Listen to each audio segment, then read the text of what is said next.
అదే RTV app వార్తల్ని క్షణాల్లో చదివే అవకాశం ఉంటుంది. ఒక న్యూస్ పేపర్, ఒక టెలివిజన్ ఛానల్ మీ చేతుల్లో ఎప్పుడూ ఉంటాయి. పుష్ప మూవీ ప్రీమియర్ రోజు సంధ్యా థియేటర్లో జరిగిన సంఘటన అందరికీ తెలిసిందే. కొన్ని సంఘటనలు దురదృష్టం. అలా ఆ రోజు జరిగిన సంఘటనలో భాస్కర్ వైఫ్ రేవతి గారు చనిపోవడం, శ్రీతేజ్ హాస్పిటలైజ్ అవ్వడం, సో ఇవన్నీ మనకు తెలిసిందే. సో ఇలాంటి సినిమా ఇండస్ట్రీలో అప్పుడప్పుడు ఇలాంటివి రేర్గా చూస్తూ ఉంటాం, రేర్ కేసెస్లో. పోతే ఈ మధ్య నన్ను సీఎం గారు ఎఫ్డీసీ చైర్మన్గా నియమించినప్పుడు సో ఇండస్ట్రీకి అండ్ ఇటు ప్రభుత్వానికి మధ్యలో బ్రిడ్జ్ లాగా ఉండటానికి నాకు ఇండస్ట్రీలో ఉన్న ఒక ఇంపార్టెంట్ పర్సన్గా, అలాగే ప్రభుత్వం నుంచి కూడా ఎఫ్డీసీ చైర్మన్ ఇంపార్టెంట్ పర్సన్గా బ్రిడ్జ్ లాగా ఉండాలని నియమించారు. పోతే నేను ఎమర్జెన్సీగా యుఎస్లో ఈవెంట్ ఉండడం వల్ల యుఎస్ వెళ్ళడం, నేను నిన్న నైటే ఇక్కడికి వచ్చాను. ఈ లోపల చాలా చూస్తున్నాం డిఫరెంట్ యాంగిల్లో, ఇటు ఇండస్ట్రీలో కానీ ఇటు ప్రభుత్వం దగ్గర నుంచి తీసుకుంటున్న వాళ్ళ డెసిషన్స్ ఏవైతే అఫీషియల్ పోలీస్ డిపార్ట్మెంట్కి కానీ. సో ఈరోజు వచ్చిన తర్వాత సీఎం గారిని కలవడం జరిగింది. సీఎం గారు కలిసిన తర్వాత సో ఇక్కడికి వచ్చాను. ఇప్పుడు భాస్కర్కి మెయిన్గా ఇటు ఇండస్ట్రీ నుంచి అన్ని రకాలుగా నా ద్వారా నిలబడి వాళ్ళని అన్ని రకాలుగా జాగ్రత్తగా చూసుకునే బాధ్యత తీసుకుంటున్నాము. అలాగే భాస్కర్ని అడిగాను ఇప్పుడే, working in private job.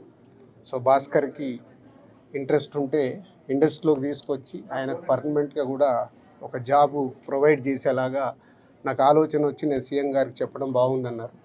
So అది ముందు శ్రీతేజ్ రికవర్ అయిన తర్వాత ఈ ఫ్యామిలీకి కావాల్సినవి, నెక్స్ట్ అయిన డాటర్ కూడా ఉంది, 7 years పాప. సో వాళ్ళకి కావాల్సినవన్నీ చూసుకునే బాధ్యతని తీసుకుంటున్నాను. అలాగే ఇండస్ట్రీ,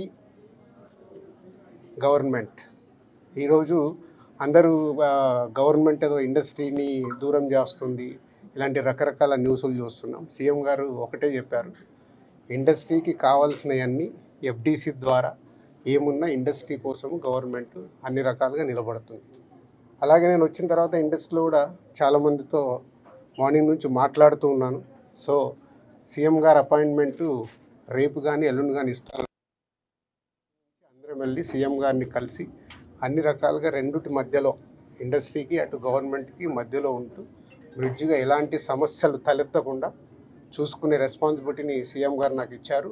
అటు చూస్తూ భాస్కర్ ఫ్యామిలీని కూడా చూసుకునే బాధ్యతను సో భగవంతుడి దయ వల్ల శ్రీతేజ్ తొందరగా రికవర్ అయ్యి మామూలు మనిషి అవుతాడని ఆశిస్తూ సెలవు తీసుకుంటాను. ఎట్లా ఉన్నారు శ్రీతేజ్ ఆరోగ్యం? ఎట్లా ఉంది? చాలా ఇంప్రూవ్మెంట్ ఉందని ఇప్పుడే డాక్టర్ చెప్పారు. 2 days అయిందంట వెంటిలేటర్ తీసిన తర్వాత రికవర్ అవుతున్నాడు. సో బాయ్ కాబట్టి, చిన్న ఏజ్ కాబట్టి ఫాస్ట్గా రికవర్ అయ్యే ఛాన్స్ ఉంది. గాడ్ గ్రేస్, వెంటిలేటర్ తీసిన తర్వాత కూడా రికవరీ కనిపిస్తుంది కాబట్టి డెఫినెట్గా తొందరలోనే కోలుకుంటారు. ఈ ఎపిసోడ్కి ఇంకా తెరబడేటట్టు సార్ మీరు వచ్చినందుకు చూద్దాం.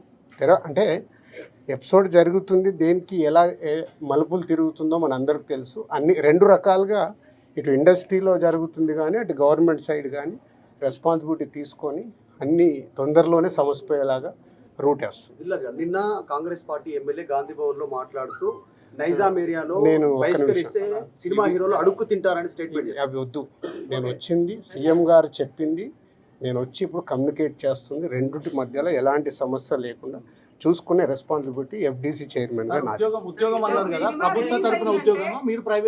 ప్రైవేట్గా ముందు ఫిలిం ఇండస్ట్రీ నుంచి నేను చేయాల్సింది ఏంటంటే, నేను నిర్ణయం తీసుకుంటున్నాను, సీఎం గారికి కూడా చెప్పాను. రేపు అక్కడి నుంచి గవర్నమెంట్ నుంచి ఏమొస్తుందని మనం చూద్దాం. ఒక సినిమా రిలీజ్ అయిందంటే ఖచ్చితంగా అభిమానుల దగ్గరికి వచ్చి పలకరించడం, సినిమా గురించి అభిమానులతో కలిసి చూడడం అనేది ఆనవాయితీగా వస్తుంది. ఇప్పుడు అవన్నీ లేవని చెప్తూ ఉన్నారు. దీని గురించి మీ రియాక్షన్ ఏంటి? అట్ ది సేమ్ టైం కాదమ్మా, ఒక్క నిమిషం, ఇలాంటివి జరగడము దురదృష్టం. ఎన్నో సినిమాలు రిలీజ్ అవుతాయి, మరి ఎప్పుడు జరగవు కదా. అప్పుడప్పుడు ఎవరు కావాలని చెయ్యరు, సిచ్యువేషన్ వల్ల జరిగిన ఇన్సిడెంట్ ఇది. ఎవరైనా కావాలని చేస్తారా? ఇప్పుడు వాళ్ళు కూడా ఆనందంగా కుటుంబంతో అక్కడ చూద్దామని వచ్చారు. దిల్సుఖ్ నగర్ నుంచి సంధ్యా థియేటర్కి వచ్చారు అంటే వాళ్ళకు ఒక ఆనందం పొందటానికే వస్తారు.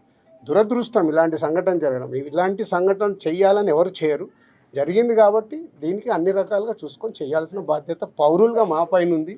అలాగే మీడియా పైన కూడా ఉంది. మనందరికీ రెస్పాన్సిబిలిటీ ఉంది.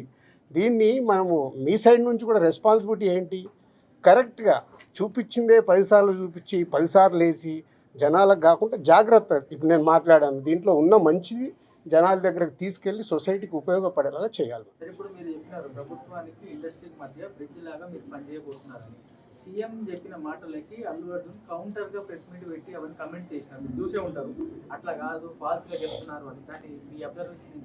నేను అదే కదా రాత్రి వచ్చాను, వచ్చి ఇప్పుడు సీఎం గారిని కలిశాను. సీఎం గారు చెప్పాల్సింది మీకు చెప్పాను. తర్వాత అల్లు అర్జున్ కూడా కలుస్తాను, ఇండస్ట్రీలో ఇంపార్టెంట్ పర్సన్గా. కలిసిన తర్వాత అది కూడా చెప్పి సమన్వయం చేస్తాను. అదే నా డ్యూటీ. నేను మాట్లాడతాను, నేను కలిసిన తర్వాత మాట్లాడతాను. మీకు అదే మళ్ళీ నన్ను కూడా కాంట్రవర్షియల్ క్వశ్చన్ వేసి తీసుకురావద్దు. నేను ఇంకా కలవలేదు, కలిసిన తర్వాత మాట్లాడతాను. ఇప్పుడు సీఎం గారు పాయింట్ ఆఫ్ వ్యూలో మొత్తం విన్నాను, అన్నీ చెప్పాను. ఆయన పాయింట్ ఆఫ్ వ్యూలో విన్న తర్వాత నెక్స్ట్ ప్రెస్ మీట్లో మాట్లాడతాను. నాకు ముందు కావాల్సింది ఏంటంటే మనందరికీ కావాల్సింది ఏంటి, సీఎం గవర్నమెంట్దా లేక అల్లు అర్జున్దా కాదు, ఈయనకి ఏం సపోర్ట్ చేస్తున్నాం, ఈయన ఫ్యామిలీని ఎలా కాపాడుతున్నాం అనేది మన అందరి రెస్పాన్సిబిలిటీ. దాని మీద ఫోకస్ చేద్దాం. ఈ ఎస్ ఫైనాన్షియల్గా అన్ని రకాలుగా భాస్కర్కి నిలబడబోతున్నాం. అది నేను లీడ్ చేస్తున్నాను, నేనే పక్క నుండి నేను అన్నీ చేయిస్తాను. అది చెప్పడానికే సీఎం గారు చెప్పమన్నారు. ఈరోజు ద్వారా కూడా ఆయనకు జరగాల్సింది డెఫినెట్గా జరుగుతుంది. లాజికల్గా టెక్నికల్గా జరగాల్సింది అన్నీ అయిపోయిన తర్వాత భాస్కర్కి అందరం పక్కన నిలబడి కాపాడుకునే బాధ్యత మాది. ఎందుకంటే ఇప్పుడు ఈరోజు బాబుకి అయ్యే ఎక్స్పెన్సెస్ కావచ్చు, పిల్లగాన్ని చదివియాలి, పాపం చదివియాలి, ఆయనకున్న చిన్న ఉద్యోగము, ఫ్యామిలీని కాపాడుకుంటూ ఆయన చేయాల్సిన బాధ్యత ఉంది. కాబట్టి ఆయనకు అందరం మేము అండగా నిలబడి చేస్తాం. నా డ్యూటీ నేను చేస్తున్నాను, నీ డ్యూటీ నువ్వేం చేస్తున్నావు, నువ్వు నాకు క్వశ్చన్స్ చేస్తున్నావు.